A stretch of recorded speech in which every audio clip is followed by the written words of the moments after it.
I'm Lily, and today I'm going to be sharing with you how I make my drawstring project bags like this.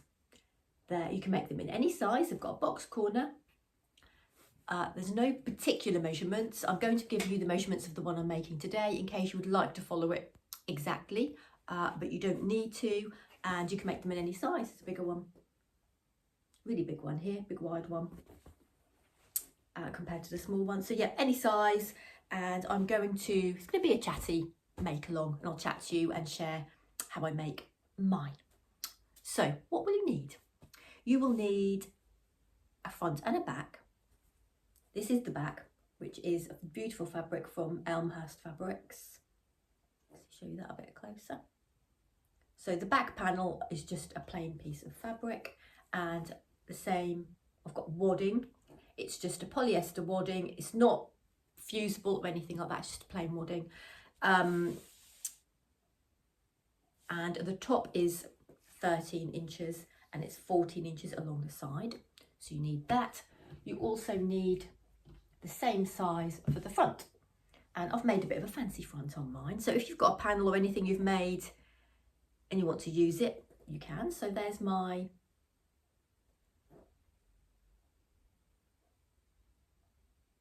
panel. I've used English paper piecing in the middle, same fabric, and to be honest, I had hardly any linen left, so I was going to make it all linen, but I didn't have enough, so I've just used another piece of the other fabric that I'm using from the back on the bottom, and I've used that. Then I've got a piece of sea glass in the middle of my English paper piecing hexagon flower, because I like to beach comb and I like to use the sea glass that I've used, that I find on the beach, and I drill it and I like to use it in my projects. That there, and that's also got wadding on the back. So you've got those two exactly the same size, front and back, and the wadding. And you also need lining.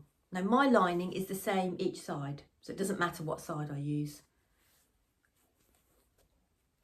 but this is just purple gingham and it's exactly the same size.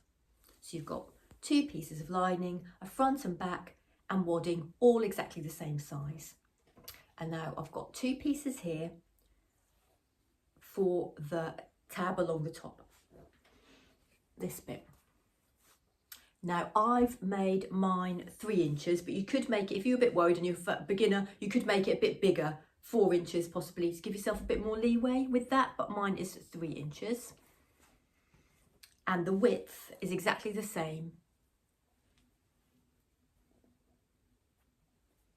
as the panels and the lining. So that's all exactly the same. And you will also need something to tie through. You can use anything. You can use macrame cord, you can use just general cord, you can use ribbon. I've got some beads for the ends. You don't have to have beads, but I've got some, and I've got some cotton, it looks like a fake leather sort of cotton cord to go through as well, which is quite thin, so I'll try that. I've got macrame cord as well, so I might use that if it doesn't look right, because I bought that for some smaller bags, but we'll see how that goes. So the first thing we want to do is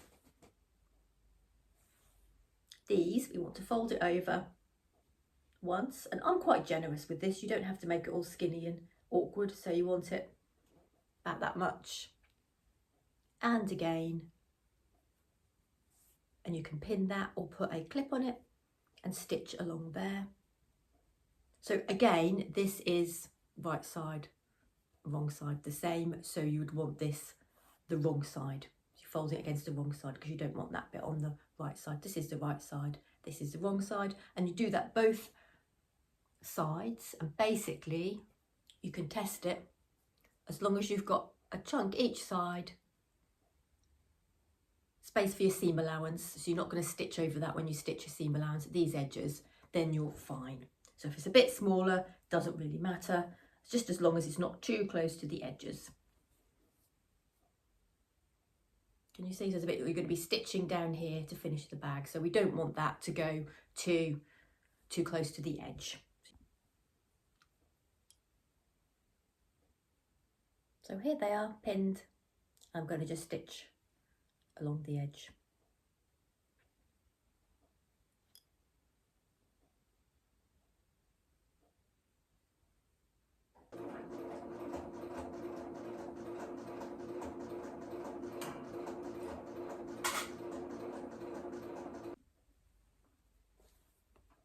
Okay, so I've sewn the edges there, and the next stage is to fold them in half and give them an iron, exactly in half. The right side on the outside, give them a little iron.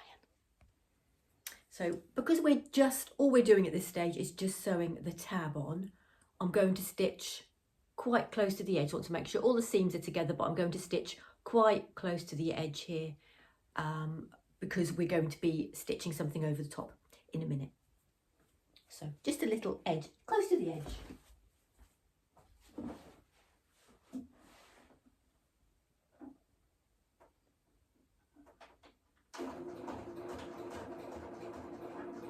So we have got our front and our back panels with the tabs already stitched on. Now you could, the next bit we're going to do, you could do that at the same time as stitching the tabs on, but I like to just do mine, just a little stitch at the top, just to get it, to make sure it's in the right place rather than having so many layers.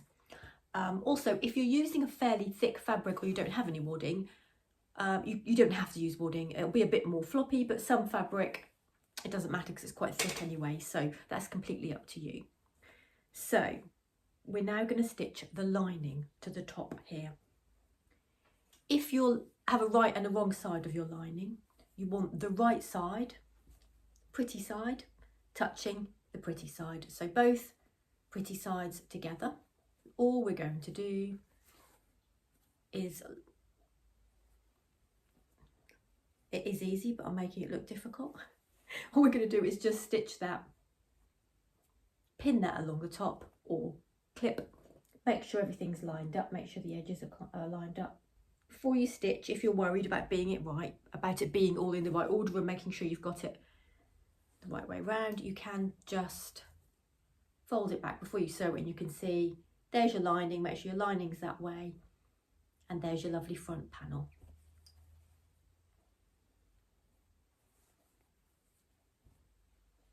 For cotton, I just use Coats Moon. I've always used Coats Moon for everything, and it's quite cheap and it works, so I use it for everything. And then when I get, I've just changed the one on my machine, but when I get this at the end, I just keep these and I use them for my English paper piecing, so I can just put them in the little tray or bag or whatever I'm using rather than starting a brand new one. But I like it and it's cheap, and I'm sure there are, I've never really tried any others, they might feel loads better, but because I haven't had any problems with that, it doesn't seem to break or anything, I just stick to what I know. Right, let's make sure that's the right way. So obviously these panels, I've made them 13 by 14 inch. You could make them, I'm gonna take a load out and put them out so I don't keep making any noise. You can have whatever size you want, doesn't matter. As long as the lining and the front and the wadding, if you're using it, is the same, absolutely fine. You can, if you've got some old, anything you want to upcycle or just some scraps, you could piece some scraps together and make one. The ideas are endless. You could do all hexes, square like that. So we've got front and the back and the linings. And now I'm just going to cut off all the loose threads because I've got quite a few. I've even got some through come on this side, which I don't know how. I just say this is how I make my bags. Like lots of people make them differently, so this is how I like to make mine. I like watching people making things because it's interesting to see how different people make things, don't they? So sometimes you might just get odd ideas on how to do things a bit differently. And now is the time, if you'd like to put a little tab on, which I'm going to, just on the side. Now is the time to stitch that. I found these the other day, little birds. I thought they're cute, so I'm going to put one of those on the front here. Now I want it to look like this, the bird going that way, so I'm just going to fold it and I'm going to stitch it to the fabric. Where do I want it? About halfway, I think. So I'm just going to pin it there, and I'm going to stitch that first before I do anything else. So again, stitch it so it goes in like that, and then just to check, let me put it there so I can fold it back properly. And just go to check that looks okay when the bag's finished. This is going to be the front of the bag, so you'll see the little the little bird is there. It's going to come out like that. So I'm just going to stitch that all quickly. Now we're getting to the exciting part. We are going to join pretty sides together. And if you've got a loose wadding like me, you want the wadding attached to the, I mean, if you may have quilted this yourself, so it's all joined anyway, but I haven't quilted mine or anything, I've just left it plain. So it'll be joined. So this, if this is sort of flopping around on the inside like mine is, you want that neatly laying against the front panel like so. And then we are going to match up together the two front and the back, pretty sides together.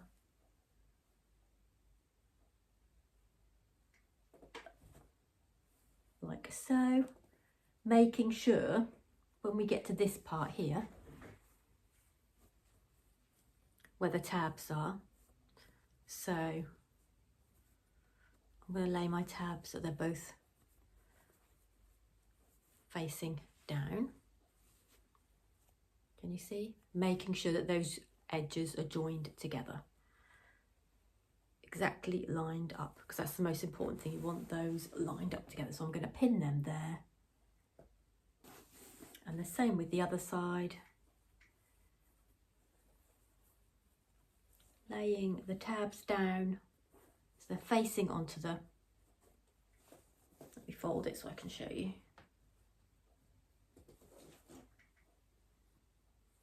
So you've got two pretty sides together, and we're now going to put these two sides together here, making sure that they're both exactly together.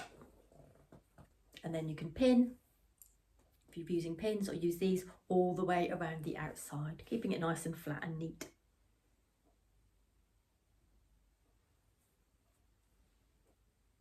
If you find that your wadding, when you're doing your lesson, your wadding's a bit bigger than the fabric, which it does stretch a bit sometimes, you can just trim it so it's all the same. Just trim around the outside, the extra bits of wadding, so you can see how to line everything up a bit better.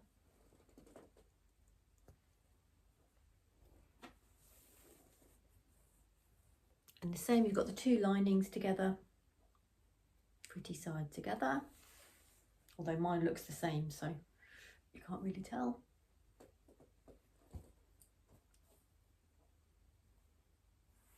So yeah, lining up all the seams all the way around.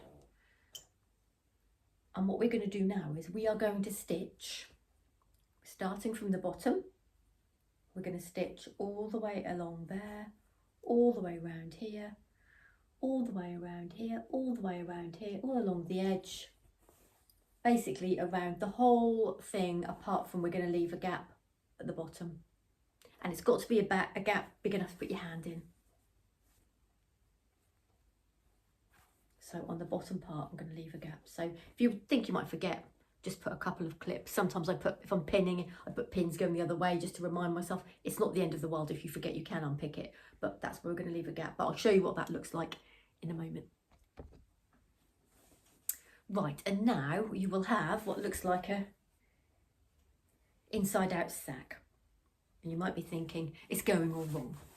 So what you need to do is put your hand inside, and this is called birthing the bag. It actually is. So putting a hand inside, hopefully you've left a big enough gap for your hand. And then you'll see what your bag looks like. A bit of a shake. And put your hand in the other way.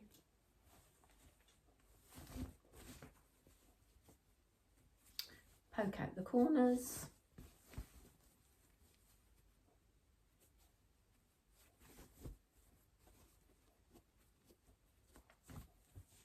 You can give it an iron at this point, but I'm just going to show you first. So there we have the front and the back. So yes, you can give it an iron if you want it at this stage. You can see it looks like an actual bag now, can't you? Now we're going to do the boxing of the corners. You don't have to box your corners. If you want to keep it like that, you can put, and that you've got a bag. But if you do want to box your corners, which gives you a bit more space, you need to take this out again, and you're going to put your hand inside. You're going to find the corner, and you're going to poke the corner in. So you've got a hole like that. And then you're going to line up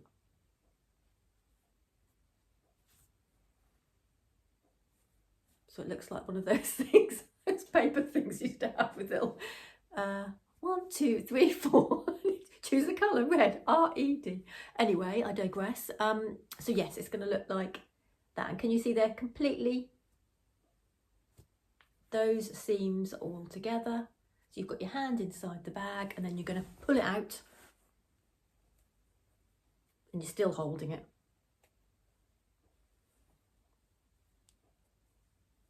And if you want to check, you can open out all the seams.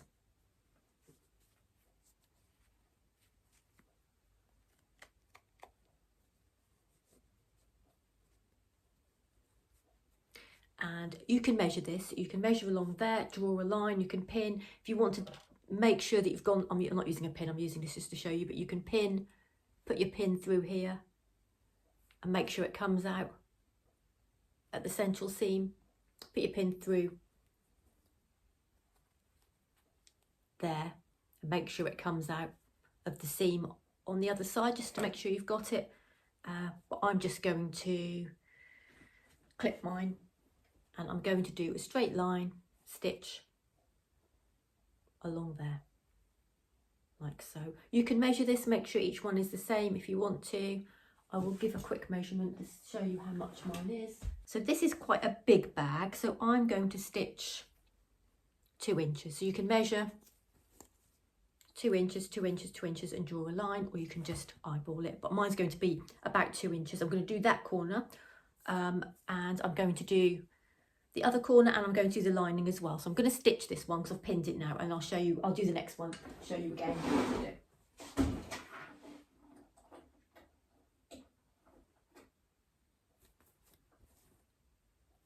Stitch right across, and then if you want to check it, we can just tuck it back through again, pull it through the other side.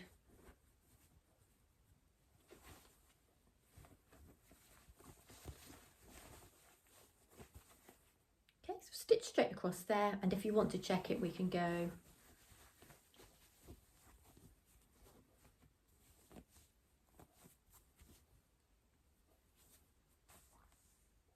and there we've got a box corner, perfect, cross.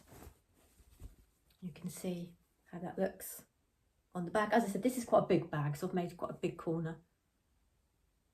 And I'm now going to do the other one. So I'll just quickly show you how I did it again in case you were confused. We're putting our hand in the bag,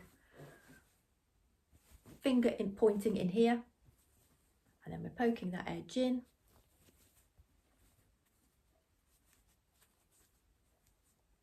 And then we're joining that up there. We're nipping it with our fingers in the inside, making a perfect cross, and then we're pulling that out, holding it tight, opening the seams, still keeping it held tight, like so.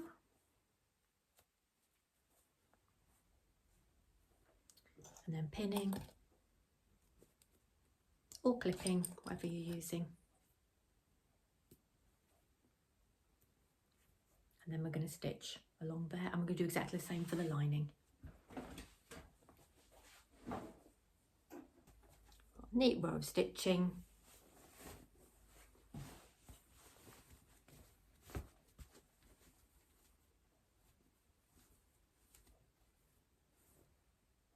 There we go. 2 boxy corners.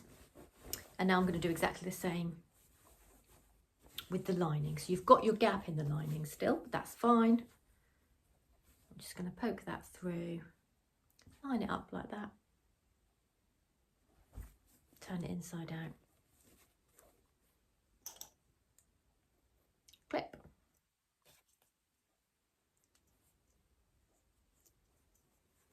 and stitch exactly as I did the other one. And I'm going to do both corners. I'm nearly finished. So I've boxed the corners on the inside as well. Just going to cut off my loose threads. So now we are going to, as long as you're happy with the bag so far, we are going to stitch along that bottom seam there. So it should fold in, you can iron it in, but it should fold in fairly easily because you've already got it folded from the inside anyway. So as I said, you can iron it if you want to, but just fold those seams in together.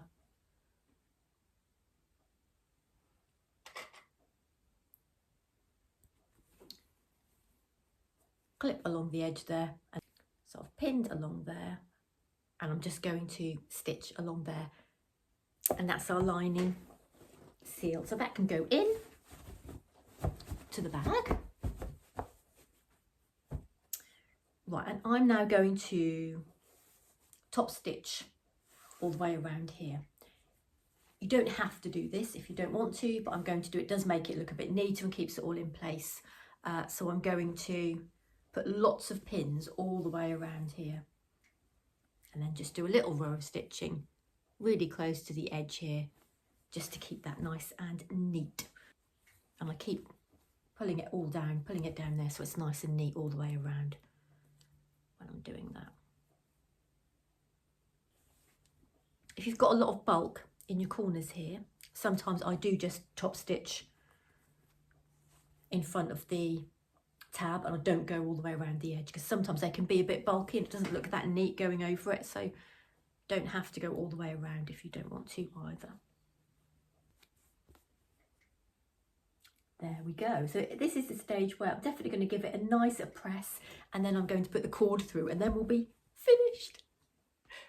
Change of plan, I'm not going to use the cord, I'm going to use the macrame cord that I have, and these two beads for the ends. So I've got this little tool here, and I can just hook that on the end. If you don't have one of these, which you may not, you can use a good old safety pin and just hook it on the end, and then push it all the way through the panel at the top. Push it all the way through like this.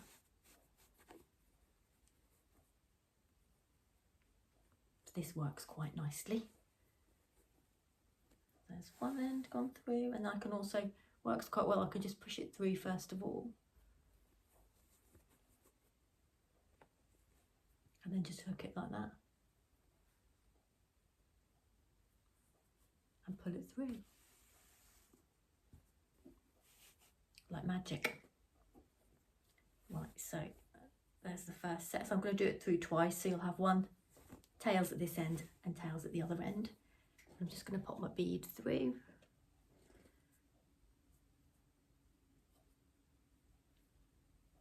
Which can be a bit of a pain to squish in. I might see if I can use the tool for this as well. Put that through there. Hook that on there. Is it going to hook through? Yes, lovely. It's quicker, isn't it?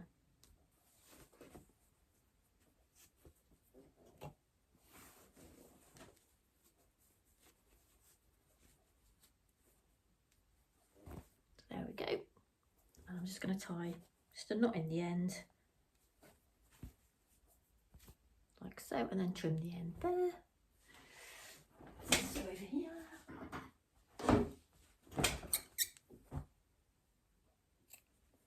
And do exactly the same with the other side, and then we'll be done. It's a great tool.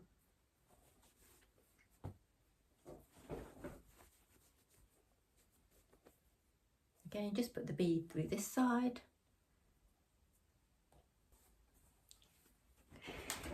Drawstrings are on, the beads are on, we are finished. You don't have to put the beads on if you don't want to. You do need the drawstring, because otherwise it's not a drawstring bag, is it?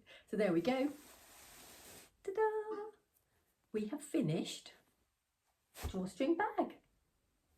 Let me know how you get on if you make one. And thank you so much for watching. Take care, everybody. Bye.